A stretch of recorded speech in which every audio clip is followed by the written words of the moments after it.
नमस्कार, लोकवाणी न्यूज में आप सभी का स्वागत है। क्या आप जानते हैं जंगमबाड़ी का अर्थ क्या होता है? जानते हैं तो भी और नहीं जानते हैं तो भी आज हम आपका परिचय कराएंगे जंगमबाड़ी के अर्थ और उसके महत्व से। जंगम का अर्थ होता है शिव को जानने वाला और बाड़ी का अर्थ होता है रहने का स्थान, अर्थात जिस स्थान पर शिव को जानने वाले रहते हैं उस स्थान को जंगमबाड़ी के नाम से जाना जाता है। आज हम आपका परिचय कराएंगे वाराणसी के एक ऐसे मठ से जिसे औरंगजेब भी ध्वस्त नहीं कर सका था, और यह मठ शैव संप्रदाय का एक ऐसा प्राचीन मठ है जिसे जंगमबाड़ी मठ के नाम से जाना जाता है। आइए जानते हैं इस मठ की कुछ अनकही बातें। वाराणसी के प्राचीनतम मठ में से एक 8वीं शताब्दी में निर्मित यह जंगमबाड़ी मठ, जिसे राजा जयचंद्र ने इसके निर्माण के लिए भूमि दान में दी थी।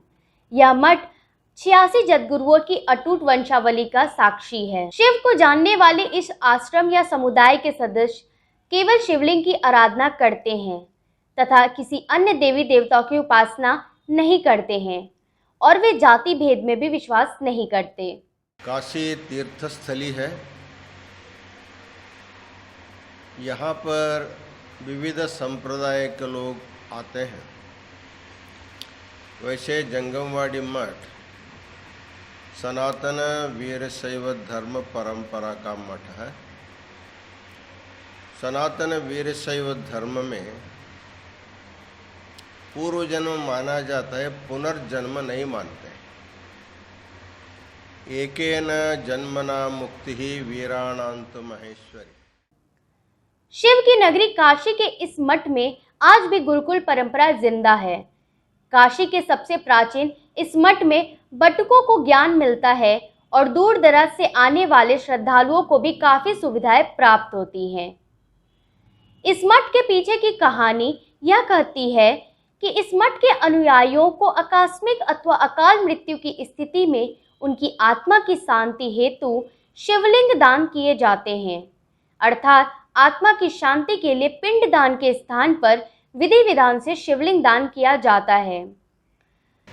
ब्रह्मनील व्यक्तियों के प्रति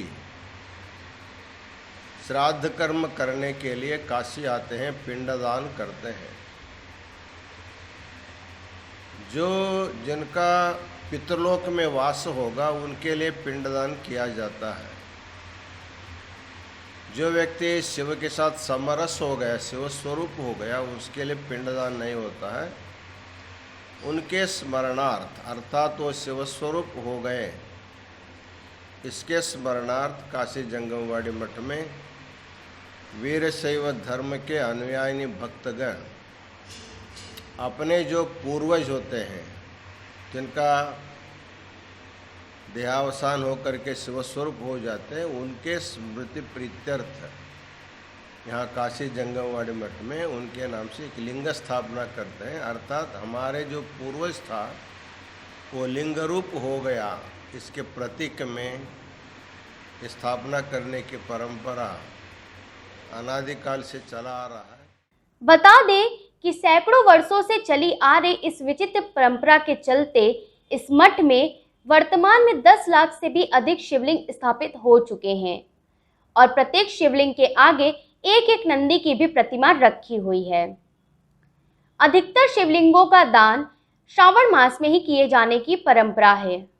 इसलिए जैसे जैसे भक्त लोग आते हैं, इसकी स्थापना करते हैं, इसकी पूजा की व्यवस्था भी होती है। इस तरह काशी जंगमबाड़ी मठ में लिंगैक के भक्तों के संस्मरणार्थ स्थापित ये लिंग होने के कारण ये लाखों संख्या में है।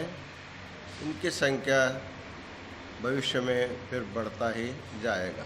इसलिए जंगमबाड़ी मठ में इतने शिवलिंग दिखाई देते हैं। काशी दर्शन के लिए जितने भी भक्त लोग आते हैं, इन लाखों शिवलिंगों के दर्शन करने के लिए भी जंगमबाड़ी मठ में यात्री लोग आते रहते हैं। इस विख्यात जंगमबाड़ी मठ में अधिकतर अनुयायी महाराष्ट्र एवं कर्नाटक से आते हैं और शिवलिंग के प्रति इनकी आस्था एवं निष्ठा इस मठ में जाने मात्र से ही आपको अनुभव साक्षात प्राप्त हो जाएगा और शिवलिंग के प्रति इनकी आस्था एवं निष्ठा अपरंपार है, जिसका साक्षात अनुभव इस मठ में जाने मात्र से ही आपको प्राप्त हो जाएगा। इस मठ से यह बात भी सामने आती है कि जो व्यक्ति बाज पन्ना का अनुसरण करता है और शैव धर्म के रिवाजों का पालन पूर्णतः नहीं करता, वो शैवों से अलग माने जाते हैं और उनमें वीर शैव पर शैवों का प्रभाव अधिक दिखता है। माना जाता है कि शैव या लिंगायत संप्रदाय के सदस्य सिर्फ शिव की आराधना करते हैं, जबकि वीर शैव के सदस्य शिव के साथ साथ अन्य देवी देवताओं में भी विश्वास करते हैं और हिंदू त्योहारों का भी पालन करते हैं। मठ में पूजन करने आई रितिका गुप्ता ने बताया कि शिव की नगरी का यह प्राचीन मठ, जिसमें 1.25 लाख शिवलिंग है और यहाँ मनोकामना पूर्ण होने के बाद श्रद्धालु शिवलिंग की स्थापना करते हैं। यहाँ पे 1.25 लाख शिवलिंग है और जो भी श्रद्धालु अपना मनोकामनाएं उनके पूर्ण हो जाते हैं तो वो आके यहाँ पे शिवलिंग स्थापित करते हैं। उनकी अपनी श्रद्धा होती है और बहुत पूरे अलग महत्व है। महाकाल में शंकर और शंकर की नगरी है जी, ये तो बाबा भोलेनाथ काशी विश्वनाथ की नगरी है और यहाँ कंकर में शंकर है और हम लोग की बहुत ज़्यादा श्रद्धा रहती है। हमारे मतलब इष्ट देव आराध्य देव भगवान शिव ही है। दर्शनार्थी सरोज गुप्ता ने बताया कि इस मठ में वो बचपन से आ रही हैं और यहाँ खास तौर पर सावन के सोमवार और शिवरात्रि पर विशेष पूजन करने का विधान है। इस मठ में 78वें श्री 1008 जगत गुरु प्रथम शिवलिंग शिवाचार्य महास्वामी जी की संजीवनी समाधि भी बनी हुई है। हम शुक्रगुजार हैं अपने देश के प्रधानमंत्री और वाराणसी के सांसद नरेंद्र मोदी के, जिन्होंने अपने दौरे में इस मठ की प्राचीनता को बढ़ाया और यह मठ आज देश विदेश में अपनी एक अलग पहचान बना रहा है। भारत की ऐतिहासिकता में 4 चांद लगाने के साथ साथ संस्कृति की धरोहर बना यह मठ आज देश विदेश में ख्याति प्राप्त कर रहा है। लोकवाणी में बस इतना ही। आगे की खबरों के लिए बने रहें। धन्यवाद।